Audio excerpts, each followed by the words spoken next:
Yes, now to the next question, my dear. Next question क्या कह रहा है?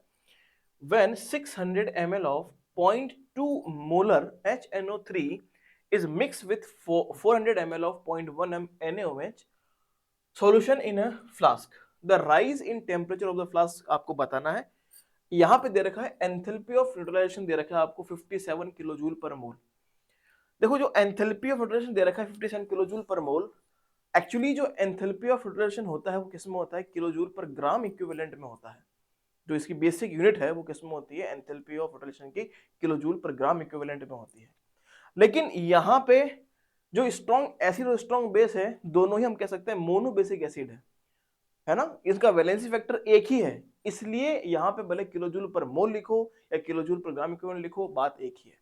लेकिन अगर डाई बेसिक अगर एसिड होता, मान लो H2SO4 होता, तो we have to multiply with 2, तो उसको मुझे 2 से मल्टीप्लाई करना पड़ता किलो जूल पर मोल बनाने के लिए. इस बात का विशेष आप ध्यान रखेंगे ऐसे क्वेश्चंस में, राइट. चलो आगे बढ़ते हैं. तो यहाँ तो कोई समस्या ही नहीं, बिकॉज यहाँ तो मोनो बेसिक एसिड है, तो हमें कोई यहाँ पे टेंशन लेने की बात नहीं है.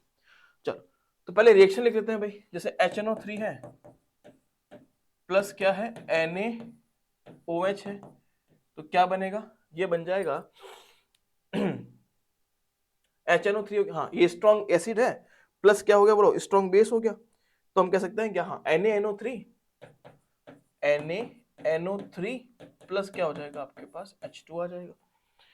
ठीक है, तो यहाँ पे देखेंगे कितना मिली मोल बन रहा है भाई. ये HNO3 जो है ये हो गया 6 दूनी 1200 120 मिली मोल. और NaOH कितना है भाई? NaOH है 40 मिली मोल. ठीक है, तो यहां पर अगर देखें तो कितना ये सॉल्ट बनेगा, तो ऑब्वियसली अगर हम बात करें तो Lr हो गया आपके पास लिमिटिंग रिएजेंट. अगर ये Lr है तो हम कह सकते हैं क्या? ये तो पूरा हो जाएगा खर्च. ये कितना बचेगा? 120 माइनस 40 कितना बचेगा? 80 मिलीमोल बच जाएगा. और ये कितना बनेगा? ये बनेगा आपका 40 मिलीमोल. ये बनेगा 40 मिलीमोल.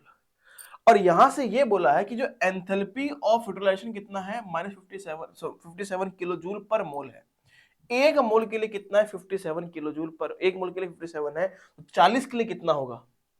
तो हम निकाल लेंगे. तो डेल्टा एच यहाँ पे कितना होगा भाई? डेल्टा एच यहाँ पे होगा एक मोल के लिए 57 किलो जूल है, तो 40 मोल के लिए कितना हो गया? मल्टीप्लाई बाई 40 कर लिया. लेकिन ध्यान रखें 57 किलो जूल पर मोल है, 10⁻³ करना पड़ेगा. मैं यहां कर देता हूं. 57 किलो जूल पर मोल है, 10⁻³ जूल पर मोल होगा, मल्टीप्लाई बाय ये 40 मिली मोल है, तो कितना होगा? 10⁻³ हो जाएगा मोल. तो ये बन जाएगा आपके पास जूल में. ये आ जाएगा जूल में. तो यहां पर अगर देखें तो what is the value of del H? Delta H का वैल्यू कितना होगा बताओ भाई? 7 चौक 28, 7 लगा 2, हाँ 2280, ये हो जाएगा जूल. और डेल्टा एच इक्वल टू क्या होता है? M S delta T. Delta H equal to M S delta T, right. तो हमारे पास इक्वेशन क्या हो गई? देखो 2280 equal to what is mass. यहां पर अगर मास का देखेंगे तो मास क्या होगा? आपको पता है अगर स्ट्रॉन्ग एसिड और स्ट्रॉन्ग बेस की अगर हम बात करेंगे और एंथैल्पी ऑफ न्यूट्रलाइजेशन निकालेंगे, तो लास्ट में क्या बचेगा? आपको पता है ना, H plus plus OH minus gives क्या होगा? H2 होगा. अरे बोलो ना यार, यही तो होगा. अगर आप इसको तोड़ेंगे HNO3 को, NaOH को, है ना, इनके आयंस बनाएंगे तो सब कट जाएंगे. पीछे क्या बचेगा? H plus plus OH minus gives H2. ये आपको पता होना चाहिए स्ट्रॉन्ग एसिड और स्ट्रॉन्ग बेस के लिए. मैंने प्रीवियस क्वेश्चन में भी इस चीज को एक्सप्लेन किया है, तो आप उसको भी देख सकते हैं. ठीक है, चलो तो यहां पर अगर हम बात करेंगे तो हम कह सकते हैं क्या? यहाँ पे मास क्या होगा? हमें पता है H2O के लिए क्या होता है? Density equal to mass per unit volume. Yes, तो मास क्या हो जाएगा? Density multiply by volume. Density कितना मान लें? 1 ग्राम पर ml मान लो, मल्टीप्लाई बाय वॉल्यूम कितना है भाई? 600 प्लस 400 1000 है क्या? ये हो गया 1000 ml. ये हो गया आपके पास 1000 ग्राम. तो डेल्टा, हाँ यहाँ करता ना, delta H equal to M कितना है? 1000 ग्राम हो गया. ये हो गया 1000 ग्राम मल्टीप्लाई बाय एम. और स्पेसिफिक हीट गिवन है आपको कितना? 4.2 जूल पर केल्विन.